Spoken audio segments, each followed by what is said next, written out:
Asma'ullahul Husna. There are 99 names of Allah. There are 99 names of Allah. Assalamu alaikum wa rahmatullahi wa barakatuh. Alhamdulillah, wassalatu wassalamu ala man la nabiyya ba'd, amma ba'd. A'udhu billahi minash shaitanir rajim. Bismillahir rahmanir rahim. Qad aflaha man tazakka wa dhakara isma rabbih fasalla. وعن عبد الله بن عمر رضي الله تعالى عنهما قال فرض رسول الله صلى الله عليه وسلم زكاة الفطر صاعا من تمر أو صاعا من شعير على العبد والحر والذكر والأنثى والصغير والكبير من المسلمين وأمر بها أن تودي قبل خروج الناس إلى الصلاة متفق عليه. বন্ধুগণ, আজকে আপনার জন্য যে উপহার সেটি হলো কি যাকাতুল ফিতর। ফিতর হলো সিয়ামের বিপরীত। সিয়াম মানে রোজা থাকা, না খেয়ে থাকা, আর ফিতর মানে খাওয়া। যখনই আমাদের রমজান শেষ হয়ে যায়, এবার আমাদের শাওয়ালের চাঁদ উঠে যায়, তখনই আমাদের যাকাতুল ফিতর আমাদের প্রতি ফরজ হয়ে যায়। এই যাকাতুল ফিতর আল্লাহ রব্বুল আলামিন তিনি আমাদের প্রতি ফরজ করেছেন, যে কথা আমরা হাদিসের আলোকে জানতে পারি। মনে রাখতে হবে, আমাদের এখানে কিছু মাসালা রয়েছে যাকাতুল ফিতরের গুরুত্বপূর্ণ, সেগুলি আমাদেরকে গভীরভাবে সুন্দরভাবে জেনে নেওয়া উচিত।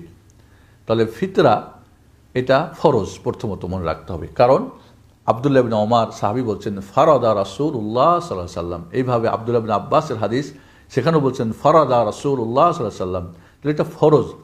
অতএব এটাকে ফরজ না বলে অন্য কিছু বলা মোটেই ঠিক হবে না, এবং ফরজ এবং ওয়াজিবের মধ্যে কোনো পার্থক্য নেই এটাই প্রমাণ করে। এই জন্যে বেশিরভাগ আইম্মায়ে কেরামের নিকটে, বেশিরভাগ মাযহাবে ফরজ এবং ওয়াজিবের মধ্যে কোনো পার্থক্য নেই, যদিও কোনো কোনো মাযহাবে পার্থক্য করা হয়েছে এবং সেটা সঠিক নয়। আমাদেরকে সঠিকটা জানার এবং বোঝার এবং আমল করার চেষ্টা করতে হবে। সাদকাতুল ফিতর বা যাকাতুল ফিতর এটা ফরজ হয় যখন চাঁদ উঠে যায় শাওয়ালের। অতএব কেউ যদি এই চাঁদ ওঠার আগে মারা যায়, তার প্রতি এই ফিতরা ফরজ হবে না। আর কেউ যদি, কোনো সন্তান যদি এই চাঁদ ওঠার পরে জন্মগ্রহণ করে, তার প্রতিও এই ফিতরা ফরজ হবে না। তাহলে এটার ফরজ আল্লাহ রব্বুল আলামিন করেছেন। কেন ফরজ করেছেন? তার মূলত কারণ হচ্ছে যে গরিবদের প্রতি ইহসান করা, মিসকিনদের প্রতি ইহসান করা। এবারে গরিব মিসকিনের হক, এটা আমাদেরকে ভালো করে মনে রাখতে হবে। ঈদের দিনে আপনি আনন্দ করবেন, আপনি খাওয়া দাওয়া খাবেন, তার ঘরে খানা থাকবে না, তা হবে না। এই জন্যে আল্লাহর নবী আলাইহিস সালাতু ওয়াস সালাম এটা ফরজ করেছেন। তো তুহরাতান লিস-সাইমিন মিনাল লাগবি ওয়ার রাফাস ওয়া তু'মাতান লিল মাসাকিন, মিসকিনের খাদ্য। এবং আরেকটা কথা এখানে আল্লাহ নবী বলছেন যে রোজাদারের ভুল ত্রুটি থেকে মুক্ত করার জন্যে। রোজাদার রোজা রাখে, তার যে নাম্বার কমে যায়, এটা 4 সাবজেক্ট হিসাবে তার নাম্বারটাকে পূর্ণ করার জন্যে। এছাড়া এটাকে ফরজ করা হয়েছে আল্লাহর কৃতজ্ঞতা, শুকরিয়া প্রকাশ করার জন্যে, যে আপনি একটা পুরো রমজান রোজা রাখতে পেরেছেন, কিছু দান খায়রাত করে গরিব মিসকিনকে দিয়ে আপনি আল্লাহর শুকরিয়া আদায় করেন। এছাড়া একজন মানুষ সত্যিকারে সখী বা দানবীর, এটা প্রমাণ করার জন্যে। আর বিশেষ করে রমজানের রোজা রেখে ক্ষুধার জ্বালা যে কি, কুঠার জ্বালা যে কি, পেটের জ্বালা যে কি, গরিব মিসকিন যে কত কষ্ট করে, এটার বহিঃপ্রকাশ, বাস্তবতা প্রমাণ করার জন্যে আপনাকে আল্লাহ রব্বুল আলামিন এই যাকাতুল ফিতর ফরজ করে দিয়েছেন। মনে রাখতে হবে, এই যাকাতুল ফিতর বা ফিতরা এটা কার প্রতি ফরজ আমাদের মনে রাখতে হবে, এবং কি দ্বারা আদা করতে হবে, কখন আদা করতে হবে। এটা ফরজ হলো প্রতিটি নারী পুরুষ, ছোট বড় এবং দাস স্বাধীন, প্রতিটি মানুষের প্রতি এটা ফরজ। আল্লাহর নবী আলাইহিস সালাতু ওয়াস সালামের সাহাবী আব্দুল্লাহ ইবনে ওমর বলেন ফারাদা রাসূলুল্লাহ সাল্লাল্লাহু আলাইহি ওয়াসাল্লাম যাকাতাল ফিতর সাআম মিন তামার। আল্লাহর নবী আলাইহিস সালাতু ওয়াস সালাম ফিতরা ফরজ করেছেন 1 সা পরিমাণ, সা কাকে বলে আমরা আসতেছি, 1 সা পরিমাণ খেজুর, অথবা সাআম মিন শাইর 1 সা পরিমাণ জব। কার উপরে? আলাল আবদি, যারা পরাধীন গোলাম দাস দাসীদের উপরে, ওয়াল হুররি, যারা স্বাধীন, ওয়াল যাকারি ওয়াল উনসা, নারী পুরুষ এবং নারী, ওয়াস সগীর ওয়াল কবির, ছোট এবং বড়, মিনাল মুসলিমিন, যারা মুসলমান।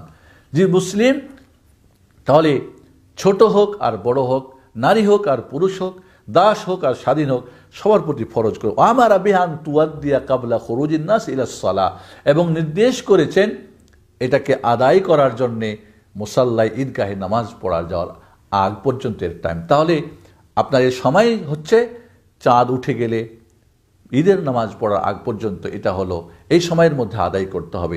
কেউ যদি একদিন 2 দিন আগে বা এরও আগে ভাগে দিয়ে দেয়, বর্তমানে এটাই উত্তম, তাহলে সেটাই হবে। সেই যুগে ছিল যে চাঁদ ওঠার পরে দেওয়া উত্তম, কারণ গরিব মানুষ তারা খুব, আর এখন বর্তমানে আগে ভাগেই দেওয়া, অনেক সময় ঈদের আগে গরিব মিসকিন পাওয়া যায় না। অতএব এটাকে তাহলে ঈদের আগেই, কারণ অন্য হাদিসে আল্লাহ নবী বলেন যে নামাজের আগে আদা করবে সেটা তো কি হবে, যাকাতুল ফিতর আদা হবে, আর যা পরে করবে সেটা সাধারণ সাদাকা দান খায়রাত হবে, সেটা কিন্তু ফিতরার আদায় হবে না, তবে কোনো বিশেষ কারণ হলে সেটা আলাদা ব্যাপার। তাহলে এটা আমাদের মনে রাখতে হবে যে ঈদের দিনে নিজের এবং নিজের পরিবারের খরচাদির অতিরিক্ত যদি একসা পরিমাণ আপনার কাছে খাদ্য থাকে, সেটা দিয়ে আপনাকে যাকাতুল ফিতর আদা করতে হবে। একসা পরিমাণও যদি না থাকে, অর্ধেক থাকে, সেটাই দিতে হবে।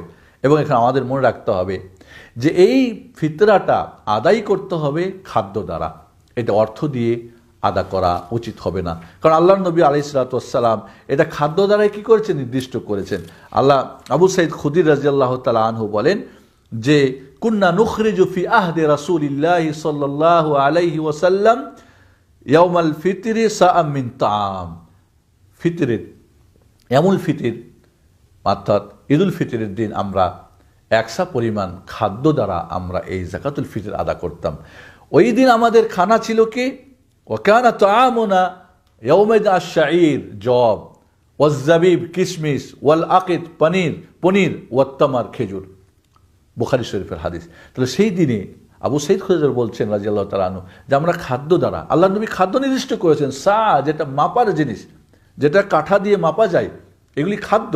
তাহলে জব বলেন, আপনার কিশমিশ বলেন, আর পনির বলেন, খেজুর বলেন, এগুলি মাপার জিনিস এবং সবগুলি খাদ্য। এই জন্য খাদ্য দ্বারাই আদা করতে হবে। টাকা দিয়ে বা পয়সা দিয়ে বা রিয়াল দিয়ে ডলার দিয়ে করলে অধিকাংশ উলামারা বলেছেন যে এটা আদা হবে না। কিন্তু এমন যদি একান্ত বুঝেন যে যেই গরিবকে আপনি দিবেন তার জন্য এই টাকাটাই হয়তো কিন্তু প্রয়োজন বেশি উপযুক্ত, সেক্ষেত্রে ব্যক্তি বিশেষে কম বেশ হতেও পারে। কেউ যেরকম আল্লামা ইবনে তাইমিয়া রাহমাতুল্লাহ আলাইহি বলেছেন, কিন্তু সঠিক হলো যে আপনাকে খাদ্য দ্বারাই দিতে হবে। কারণ এই খাদ্য আপনি যে কারণ রোজার সম্পর্ক খাদ্যর সঙ্গে, রোজা রাখা এবং ইফতারি করা এটা খাদ্যর সঙ্গে সম্পর্ক। তাহলে আপনি যে এটা আপনার রোজার যে 4 সাবজেক্ট হবে, খাদ্য দিয়েই দিলেই তো হবে। আপনি টাকা যখন পয়সা দিয়ে দিবেন তখন সমস্যা অনেক কিছু দাঁড়াবে। প্রথমত আল্লাহর নবীর সুন্নত আদা হলো না, সাহাবা একরাম খাদ্য দ্বারাই দিয়েছে, আল্লাহ নবী খাদ্য দ্বারাই দিয়েছে। তৃতীয়ত আপনি খাদ্য দিবেন না দিয়ে টাকা দিবেন যখন, আপনি নির্ধারণ করবেন কিভাবে। আজ আমাদের দেশে দেখা যায় যে একটা কি করে গড় বেঁধে দেয়, তো গড় বেঁধে দিলে বড়লোক যে চালটা খায় ওটা হয়তো 70 টাকা কেজি, মধ্যম শ্রেণী হয়তো 50 টাকা, এর নিচে হয়তো 35 টাকা। তাহলে কিভাবে আপনি গড় বানাবেন? তাহলে তো গরিবকে ঠকানো হলো। যদি একান্ত দিতেই হয় বিশেষ ক্ষেত্রে, তাহলে যেই মানের কোয়ালিটির চাল খায় সেই কোয়ালিটির খাদ্য দ্বারা দিতে হবে। তাহলে আমাদেরকে মনে রাখতে হবে যখনই আপনি টাকা পয়সা দিবেন যে কেউ আপনার নিয়ে পকেটে নিয়ে নেবে, কিন্তু যখন আপনি খাদ্য দিবেন তখন গরিবরা তো মাথা করে বহন নিয়ে যাবে। অনেকেই বলে গরিব মিসকিনরা নিতে চায় না, ও গরিব না তাহলে ও মিসকিন না। এবং মনে রাখতে হবে এটার খাত কিন্তু শুধুমাত্র ফকির মিসকিনদের, তো মাতাল্লিল মাসাকিন, মিসকিন যার 50 চলে 50 চলে না, ফকিরের চেয়ে নিম্নমানের, তাহলে মিসকিন ফকিরের খাদ্য। এটা মাদ্রাসায়, এটা মক্তবে, এটা অমুকের বেতন, এটা দিয়ে ঈদগাহ বানানো, এটা দিয়ে অমুক করা, এটা তমুক করা, বিভিন্ন সংগঠন না, সেটা শুধুমাত্র গরিব মিসকিনের খাদ্য। এবং মনে রাখতে হবে একটা কথা, গরিব মিসকিন আমরা দেখেছি আজ সৌদি আরবে গরিব মিসকিনরা ফেতরার চাল এত পায় সারা বছর খেয়ে আরও বিক্রি করে। আর আমাদের দেশে ঈদের দিন পেট ভরে খাবি ততটুক চাল পায় না। বড়লোক যে চালটা খায় কাটারি ভোগ, সেই সুন্দর চালটা নিয়ে গিয়ে খাওয়ার তার সুযোগ হয় না। এজন্যে কিন্তু যদি কোনো কি বলে জামিয়াতুল খাইরিয়া বা যারা গরিব মিসকিনদের সহযোগিতা করে, এরা যদি মানুষের কাছ থেকে টাকা নিয়ে তিনি ওকিল হয়ে বাজার থেকে চাল কিনে বা খাদ্য কিনে তারা নামাজের আগে আদা করে দেয়, সেটা তখন জায়েজ হবে। কিন্তু এই না যে আপনি টাকা নিয়ে টাকা দিবেন বা টাকা যার যার পকেটে নিয়ে নেবেন, এই টাকা যেখানে সেখানে খরচ করবেন, সেটা কিন্তু ঠিক হবে না, গরিবকে ঠকানো হবে।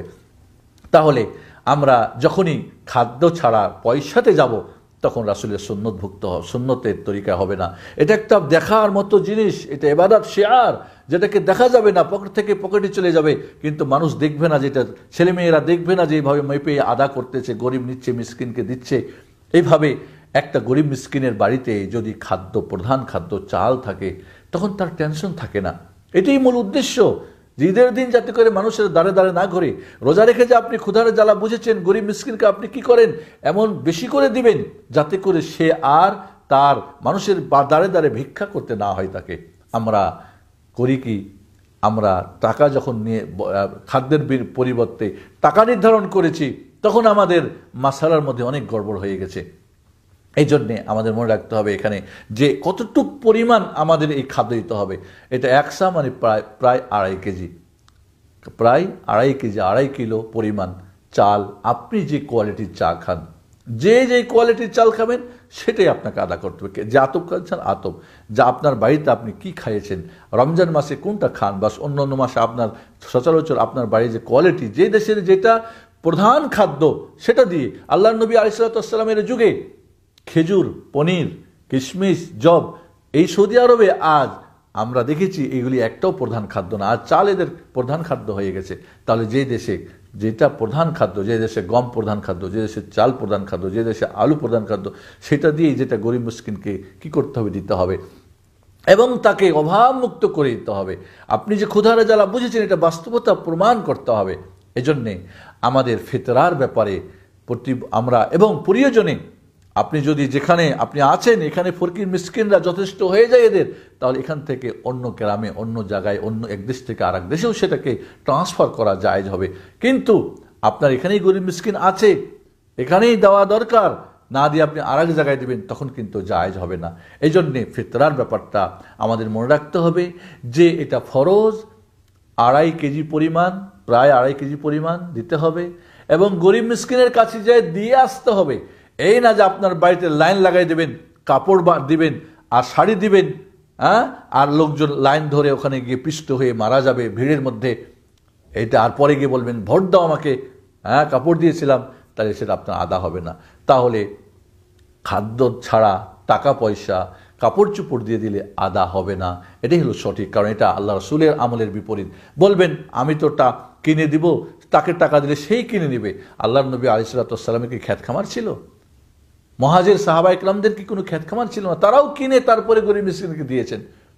এই সমস্ত খোড়া অজুহাত দেখিয়ে রাসূলের সুন্নত থেকে দূরে সরিয়ে দেওয়া, নিজে সরে যাওয়া, এটাই মোটেই ঠিক হবে না। এবং টাকা যখন নির্ধারণ করা হয়েছে, তখন গরিবকে ঠকানো হয়েছে কয়েক দিক থেকে। গড় যখন ধরা হয়েছে, তো বড় লোকের দাম কমে গেছে, গরিবের বেড়ে গেছে, মধ্যওয়ালাদের ঠিক রয়ে গেছে ওই একই অবস্থাতে। গড়পাতে কিভাবে? এবং 2.5 কেজির জায়গায় যখন আপনি সাকে আবার কমাই দিয়েছেন, সেখানেও একটা ঠকানি হয়েছে। এবং টাকা যখন সবাই নিচ্ছে, তখন গরিব কিন্তু আর পাচ্ছে না। যখন খাদ্য হবে, গরিব মাথায় করে খুশি হয়ে নিয়ে যাবে।